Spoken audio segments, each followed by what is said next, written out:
Hello, my name is Mike Buehner. I'm very pleased to be able to give this presentation to the seminar class this semester. Please note your start code at the bottom left-hand corner. I graduated from the University of Utah in 1997, and since then I've been working at Reaveley Engineers, and I am now a principal there.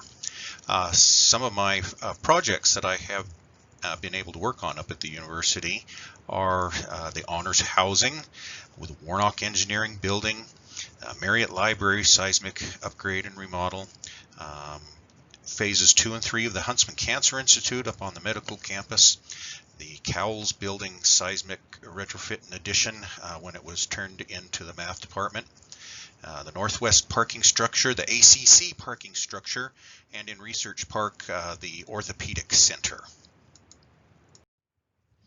Reaveley Engineers is a Utah structural engineering firm. We were founded in 1972.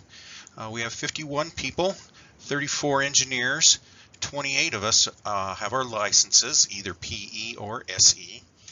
20 have their master's degrees, and 5 of us are PhDs, not me though. We have had the great fortune of working on some of Utah's most prestigious projects. We did the seismic retrofit of the Utah State Capitol building. We are the engineers for the new Emma Eccles Theater in downtown Salt Lake. We have done all phases of the Huntsman Cancer Institute. We are the engineer of record for the Provo City Center Temple. We are also engineers for the U-Star building on campus of the University of Utah, the IMC Hospital in Murray. We did the expansion for Rice Eccles Stadium. We are also the engineers for the U.S. Federal Courthouse building in downtown Salt Lake, and also the Salt Lake City Library.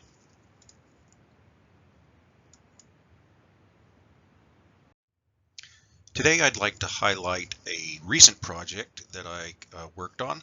This one's not at the University of Utah, it's at Utah State University.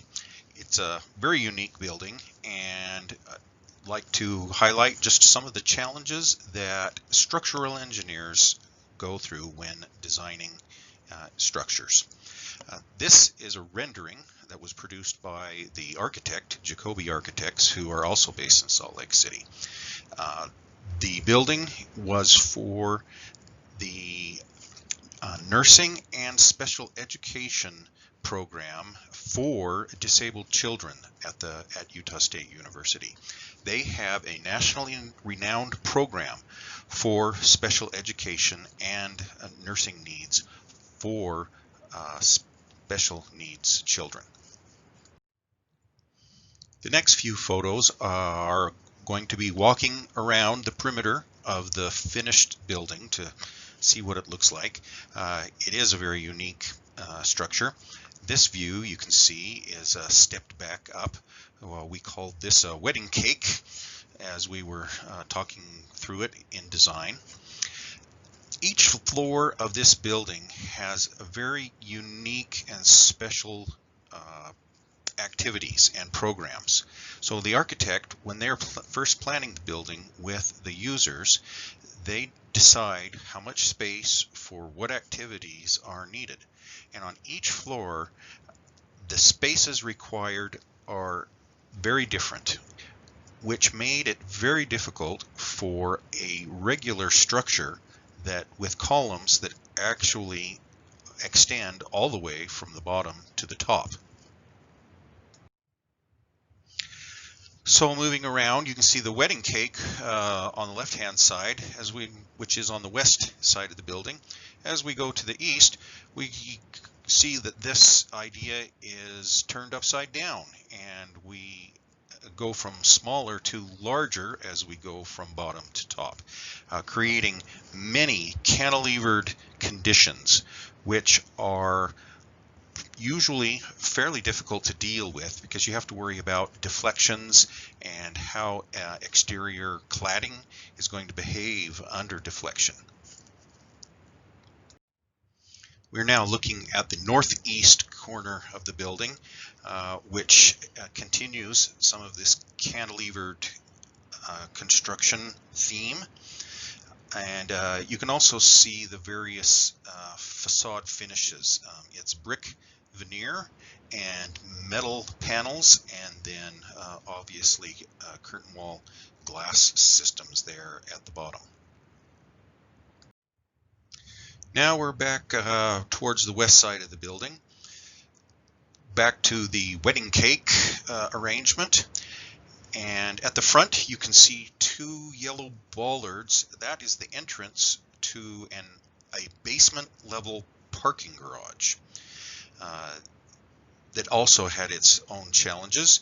And in the background you can see some green canopies. There's a little playground back there for the children, which is partially on grade and partially on the lid of this ramp into the basement.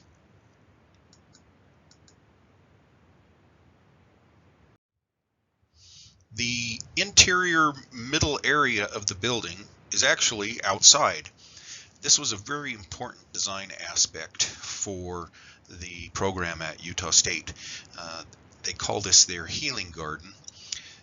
They wanted to be able to have the children go outside but remain within the safety of the perimeter of the building. The architect spent quite a bit of time with the user designing this space, and it ended up being quite a very pleasant and beautiful space. Behind that tree in the middle there, you can see two cantilevered platform balconies. This was an interesting theme, and that happens on two sides of the interior part of this building. Now we're going to spend a few minutes going through the plans so I can demonstrate some of the very unique design challenges that we had to handle in the process of designing this building. This is the footing and foundation. There is a basement level. On the right hand side is parking and some mechanical. On the right hand side is a huge mechanical room to take care of the heating and ventilation and plumbing needs for pretty much the whole building. We talked about the ramp into the parking. So the blue shaded area is that ramp. Up at the top it's at grade level 1, and it goes down into parking. Now when you have parking, your columns have to be a certain space apart to be able to accommodate the right size of parking stalls. Well, that column spacing does not line up with anything above. So first floor framing is supported by these columns and the basement walls, but as we go up the building, all the column lines change regularly. This highlighted area is the area dedicated to parking. Now, because it's parking, it's also exposed to a lot of temperature changes because it's not enclosed. They don't have a sealed door as you drive in and out. So you get the freezing temperatures that will go into the garage, and which is not normal for the basement of a building. Another unique aspect, which is not highlighted here though, but if you go down the page from the highlighted area to the bottom, you'll see a small rectangle. That is a special foundation for a therapy pool that is on level 1 above. This highlighted area is all mechanical space. There is some interesting design challenges here in that they had some very large equipment and that we had to be able to span the floor above without intruding on the space for the mechanical with any kind of columns in this area. Particularly the gray shaded area is one huge mechanical unit, and no columns could be placed in this area, which created some very large spans. The other more orange highlighted area is a tunnel connection to tunnels that go through the campus for steam and other utility runs to feed energy to all the buildings on campus. Now we're at level 1. The pink highlighted lines are the basement walls. So you can see how we have some basement walls and then it transitions to slab on grade at the level above. The other interesting aspect to look at is the green lines. The green lines represent our lateral force resisting system, which is special concentric brace frames. These places were the only places in the entire building that we could find where we could bring columns all the way up from the foundations to the roof level, except on the very left-hand one. As we step up, you'll notice that that green line changes from where we see it now to one bay further to the right. The other thing that this plan is trying to demonstrate, all those red dots represent transfer columns that start on this level. This is, I've never seen a building before that had so many transfer columns, but like I was explaining before, it has to do with the use of the space and where walls and other parts are that we can hide columns to fit within the floor plan of each floor. So now we're on the second floor framing plan. You can see a lot more red dots that are more transfer columns that start on level 2. You'll notice that all our green lines representing the brace frames are still in the same place. There was one particular challenge, however, over on the east end, which is the very right hand side. That brace frame was the only place we could find that could go full height of the building. However, right immediately in front of it was a void mechanical chase, which is above that huge mechanical unit in the basement.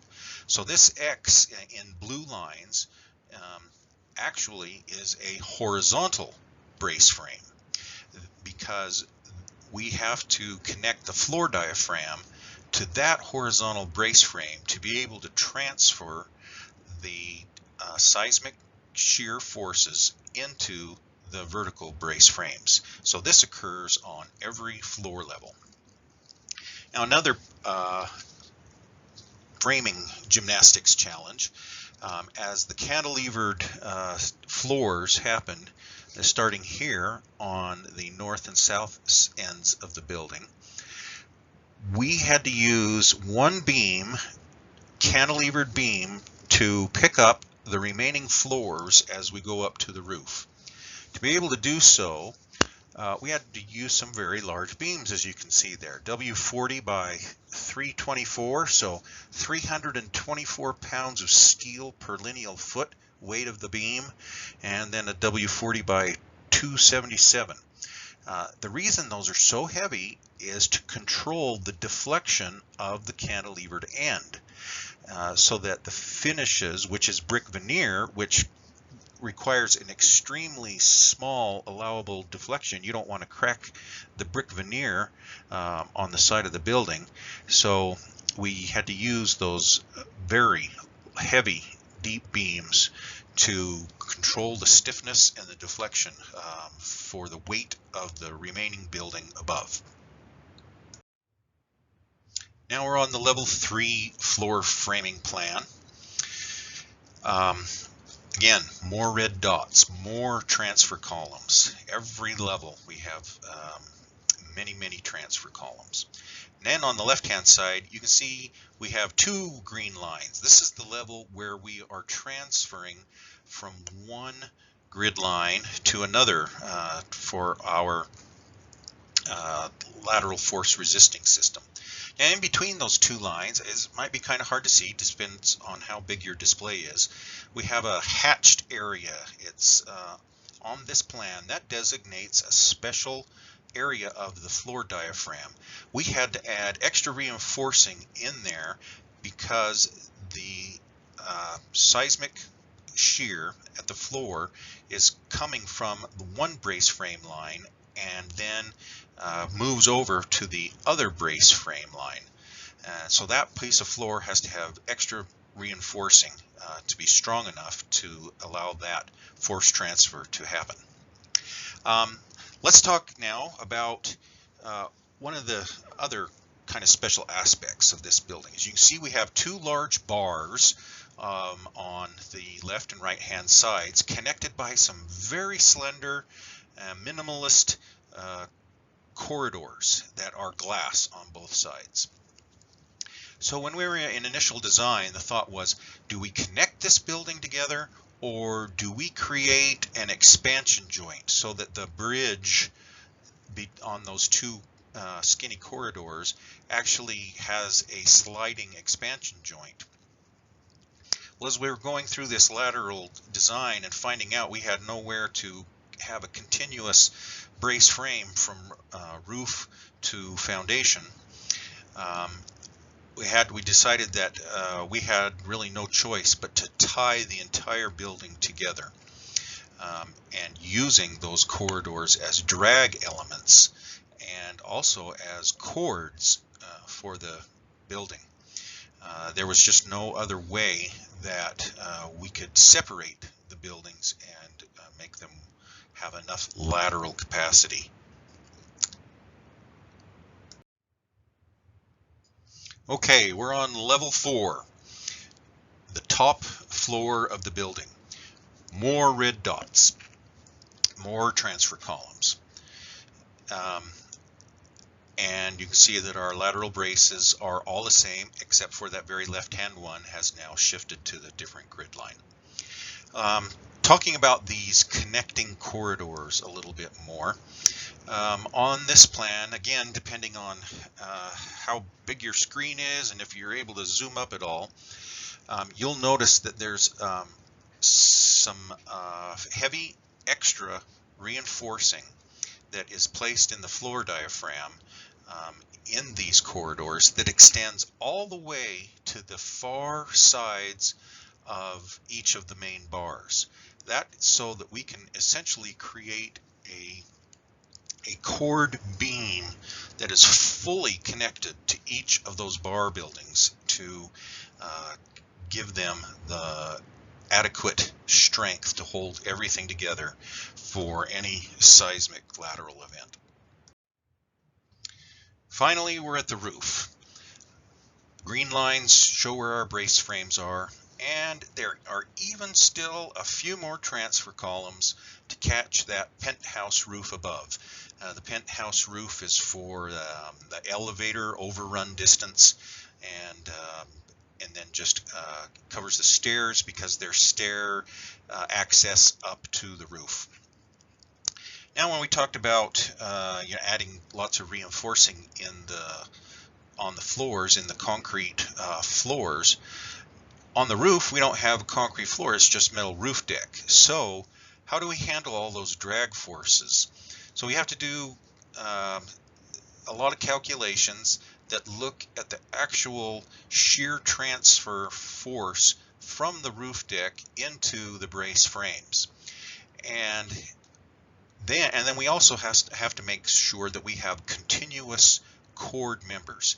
A standard bolted beam connection doesn't necessarily offer an adequate continuous compression and tension force transfer. So you can see lots of little black dots between beams here. That's our company's symbol to alert the steel detailer that we have some special connections there that are actually required to be welded once they're both bolted and welded in the field, so that we have a very strong and very safe connection between the beams. And you can see that those dots, you can trace a line over the extent of those chords to show where all the deck shear transfer has to happen into a long drag line, which finally gets into the brace frames. And then if a force is acting in an opposite direction, then those become the tensile and compressive flanges of your entire roof structure, acting as one very large beam. I just wanted to show you this page. This is a column schedule that is part of a normal set of construction drawings. A more regular building, you would see lines that go all the way up from the bottom to the top. So this grid matrix, the bottom represents the basement, and then up at the top that represents the roof. So you can see how many short columns that only exist between two levels that we have. So we have, one-story columns all over the place. We have a few two-story and three-story columns. This is just a representation of how many transfer columns there are in this building. And there are two more sheets just like this, because to be able to document all the steel columns that need to be fabricated in the construction of this building. So you spend a lot of time in coordination with the architect and other engineering disciplines, the mechanical engineer who does all the heating and ventilation, all the plumbing, a little bit with the electrical engineer when they have large equipment or large conduit banks that penetrate floors or walls or whatever. But for me anyway, the really great part is when you actually start construction of the building, and you get to go out and do some periodic site visits to just make sure that things are getting built the way you intended. Now I use that word intended on purpose, because construction is not perfect. And so when you're looking at things, some parts and pieces might not be done exactly per the details. It's hard to put rebar in concrete walls at exactly the right spacing. There are other things going on. So you double check and make sure that they have the adequate number of bars. Some might be spaced just a little more or a little less than what you say, but the intent of the construction is there, and the building all together will still be strong enough and should perform the way that your design intended. One other thing on this slide I'd like to point out is another interesting design challenge. Where these walls are going to be some big areaways to feed air into the mechanical ventilation systems. But they're underground and they have to retain about 16 feet of earth. And then we have the tunnel connection that's happening kind of right in the middle between those two spots. So typically, to build a retaining wall, you do a cantilevered earth retaining wall. It has a large footing on one side that then when you backfill against it, the backfill kind of holds the long heel of the retaining wall down as part of the lateral resistance strength of the wall. Well, here we were so close to the next buildings that there wasn't enough room to excavate to be able to build that type of retaining wall. Otherwise, we would have undermined the neighboring buildings, and that's frowned upon. So how do you resolve these lateral earth pressures? what we had to come up with is a way for the wall to span horizontally between two buttress walls. And fortunately, we had those available, but it's still a fairly good span, and earth pressures are fairly large forces. So those walls ended up being a few inches thicker than other places and had quite a heavy horizontal amount of reinforcing steel in them. No construction site is without its challenges. So the contractor had to figure out how in the world he's going to erect all the steel in this building. Where is he going to put his crane? They figured out that the best place would be put it right in the middle. However, they also had to have enough room to place all the footings. And to be able to fit both the crane and get their excavation right for their footings, you can see that they had to more or less put this crane up on an earth pedestal. They had to design a shoring wall, a temporary shoring wall that would keep the earth from sloughing off under all their crane loads. So for those of you that are in our new construction engineering program, these are the type of challenges particularly that you will get to deal with when you're working in the field actually building buildings. Another piece of structural engineering that everyone learns how to deal with is that things invariably happen. Here we have a beam, which is what happens to be a transfer beam. It's carrying one of our transfer columns, where it connects into the end of a concrete wall, which has happened to crack, as you can obviously see. Well, when this happens, you wonder, why is this happening? And is it okay or not? In this case, it was not. So just some more photos of this same crack.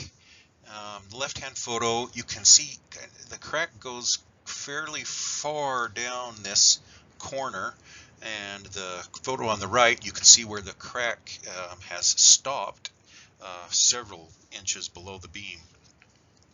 So what happened is that the concrete subcontractor actually placed the reinforced column 4 inches too far to the east. On the left-hand photo, east is to the left. So just about where that crack is happening is empty, or, sorry, not empty, I'll say plain unreinforced concrete, an extra 4 inches that was poured because of that placement mistake. The steel embed connection into the side of the concrete therefore did not engage the steel reinforced column inside the wall. When steel is exposed to weather and sunshine before the concrete deck is placed, it undergoes a fair amount of expansion and contraction. So just the thermal contraction of this beam pulled the embed out and caused the concrete to crack, because the concrete was not contained within a reinforced cage. So what do you do about that kind of stuff? Well, we had to find out what the reaction was on the end of that beam, and it was large enough that the way to create a bearing haunch that was connected to far enough with new bolts that extended far enough into the reinforced part of the wall required this heavy plate with 1, 2, 3, 4, 5, 6, 7, 8. I can't remember if there might be 2 more, 10 bolts on a big heavy plate to transfer the load into the uncompromised reinforced part of the column. So again, these kinds of things happen on every project, and again, the construction engineering guys, you'll see this. However, you will need to always coordinate with the engineer of record on the project. Don't ever try to fix this stuff on your own. You'll create a huge liability risk for yourself. So you always need to come up with a solution that is approved or designed by the structural engineer of record for any types of repairs like this to a building. So this is a photo of those two very large 40-inch deep wide flange beams. So that deep of a beam started to intrude on the ceiling space, which did not leave enough room for all the mechanical work to be able to fit underneath the structure and above the ceiling. So in design, we knew this was going to happen, and so we did plan and did design and check our deep beams to be able to cut some large holes through the webs to fit, as you can see, some plumbing. Those are the fire sprinkler lines, and then a ventilation duct. And some of those places required some extra reinforcing of the beam webs due to the size of the openings that we had to cut. So I've skipped quite quickly, but again, for me anyway, this is just the best part, the best time of a project is when you can go out, you can see the structure. It hasn't been covered up by all the finishes yet, and you can see the actual size, the actual scale of all the elements and members that you have designed. And you walk through, you check, you make sure that the contractor has got the braces welded with the right size and the right lengths of welds to your gusset plates, and that other parts and pieces have been fitted correctly, and where you do have your special considerations, like you can see some of these cantilevered balcony frames again, to make sure that those have been done correctly, because they're kind of non-standard special things that you don't build every day. Another view of those cantilevered platforms. See some of our braces. Now what you can see was the contractor's planning. We're missing our last brace frame. That's the only way that the contractor can get his equipment in and out of this interior part of the building. And they obviously had to plan that from the very beginning. There's a lot of work that goes in by the contractors and their construction engineers on the sequencing of construction to make sure that they don't paint themselves in a corner, so to speak. So everything was done, and they left that brace frame out until the very last thing, and put that in after they were sure that they would not need to bring any heavy equipment into this interior courtyard space again. So this is the main central stair and elevator core of the building. To be able to see it all up and true to life is always very interesting. And this was also a special design feature of the building that took extra thought and planning, because they're skewed to each other and therefore kind of skewed to the main grid system of the building as well. So there are a lot of non-standard connections, and it took a lot of thought, sketching, and design to be able to make sure everything would fit together just right. Pretty much the same view, but after now we've got the cladding on. So part of this design challenge was this kind of leaning center section of metal panel. While we were in design, we were thinking, are we going to have to lean the column to be able to fit within this? But in coordination with the architect, we were able to locate a column so that it could be straight up and down and still fit within and behind this metal panel finish system. So now your building's done. It's all finished. Everything's up. It's hasn't fallen down. That's always a good thing. And users are happy. Your architect client is happy. It's been a really successful project, and that is really the big satisfaction of being a structural engineer. You've created something that is of enormous value to the people who are going to use it. In this instance, it's going to teach hundreds of people who will help special needs children. It's going to make a very positive, large difference in hundreds of people's lives. Civil engineers truly are the mainstay of society, and we are who makes society better every day. All right, well, you want to be an engineer. That's why you're here. That's why you're taking this class. You're taking those, it's almost like hazing, you know, strength and materials lab. See if you can make it through those classes. You're doing well. You are really interested in it. So what am I going to do to make sure that I get a job?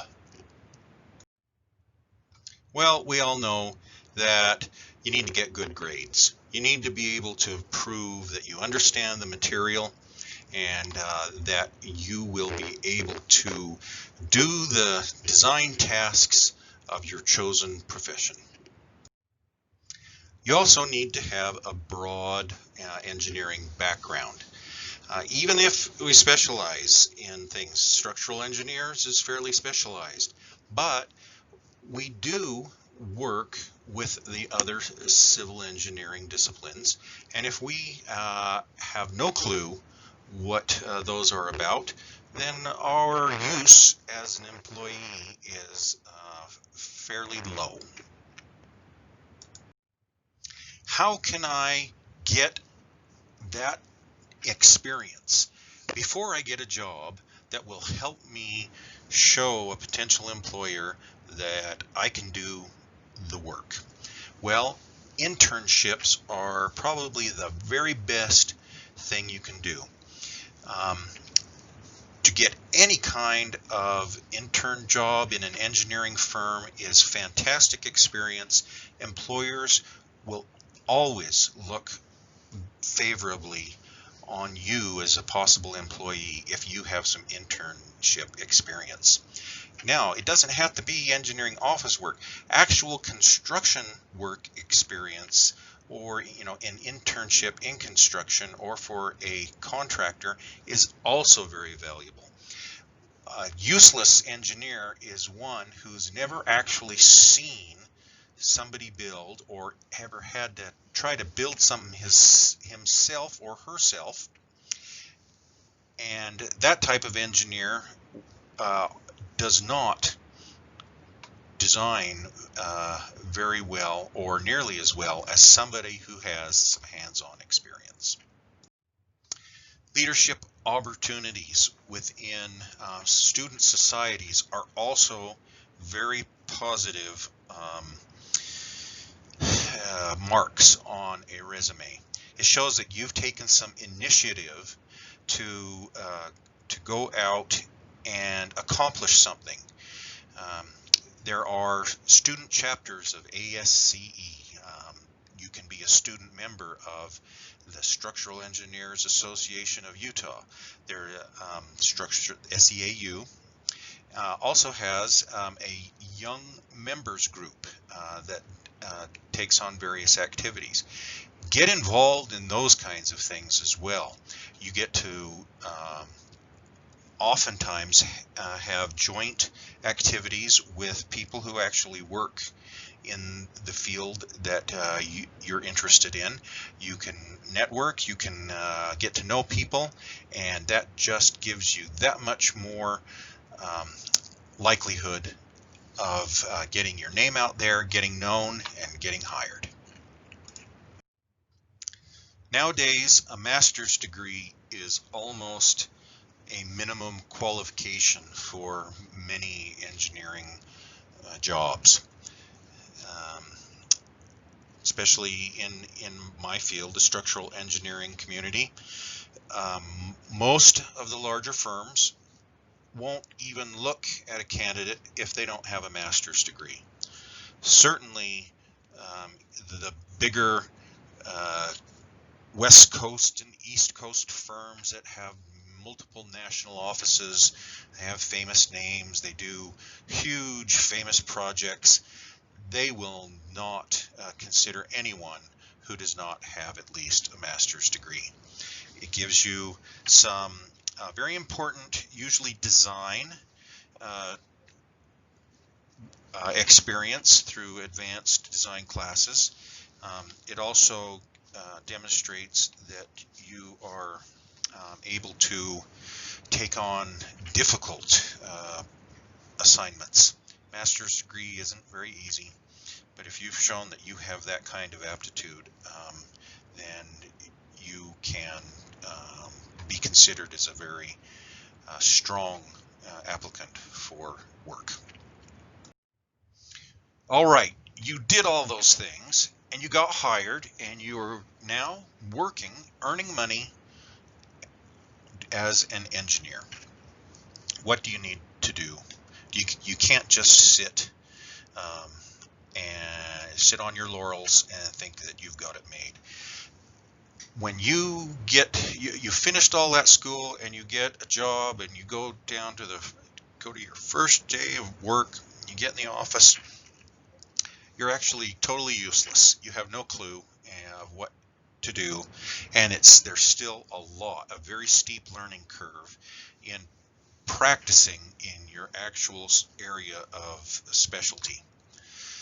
So what do you do to continue to grow? Well, the best goal to have is to become a licensed engineer in your area. To become licensed, you do first have to pass the FE test, which is you'll be able to do that in your college education. To get a PE license, a professional engineer, you need to work for 4 years and demonstrate adequate experience. The joke is that depending on what kind of work you do, you can have 4 years of experience, or you can have 1 year of experience 4 times. And the licensing board will actually make that kind of a distinction. You have to demonstrate that you have done enough varied, diverse range of work that you have adequate experience to be considered a licensed engineer. And then for just particularly for structural engineers, there's even another certification. SE is a licensed professional structural engineer. Here in the state of Utah and in many other states, particularly West Coast states, and places, Illinois, New York, some East Coast states have a special designation for significant structures that not just the PE is qualified to perform the design for, but you need to demonstrate an additional competency in structural engineering for special structures. Here in Utah, that means things like schools, hospitals, public safety facilities, and then buildings over 6 stories tall or of more than, I think it's 60,000 square feet. So if you're into structural engineering, you need to shoot for that structural engineer's license. So kind of on that same topic, you get a job, but if you don't advance and improve yourself and get better at your job, you won't keep your job for very long. Part of this is continuing education. You always need to keep up with the latest developments in your chosen field. If you don't, then you're obviously not providing your clients the best value with the latest technology. As a licensed engineer, it's also legally required that you obtain a minimum amount of continuing education credits to be able to renew your license every 2 years here in the state of Utah.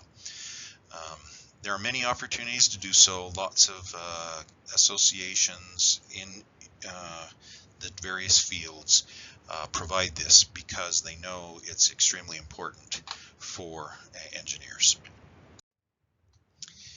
Lastly, ethics. You wouldn't think ethics would be that big a deal, but you'd be surprised on how it really is. The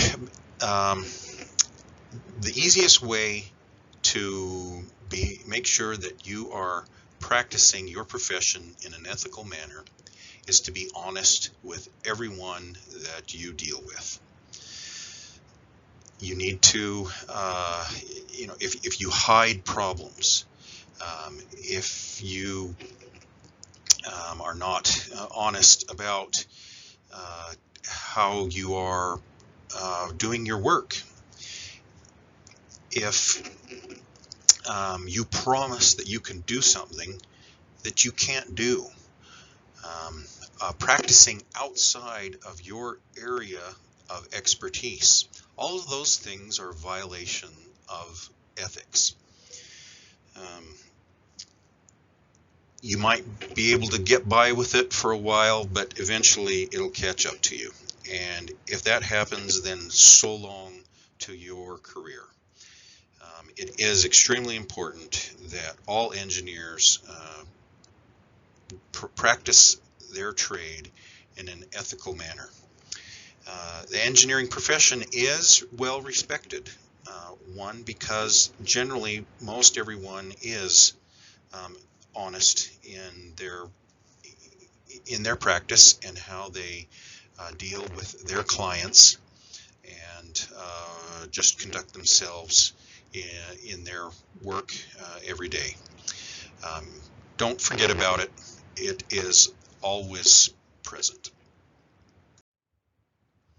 So to conclude, engineering is a great field. It's very respectable. It is very satisfying. The work that we do, we know, benefits thousands and thousands of people. Engineers save more lives every day than anybody in a medical profession could ever do in a lifetime. This is one of my favorite quotes. Scientists just look at stuff that is. Engineers create stuff that has never existed. That's a very motivating and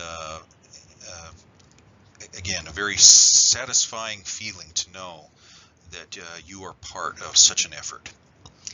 I hope that what I've said today has been informative and interesting, and I wish you the best of luck in your education, and that you will be excited to enter the world of engineering as a career. Please note your ending code at the bottom left-hand corner of this slide, and again, best of luck. Take care.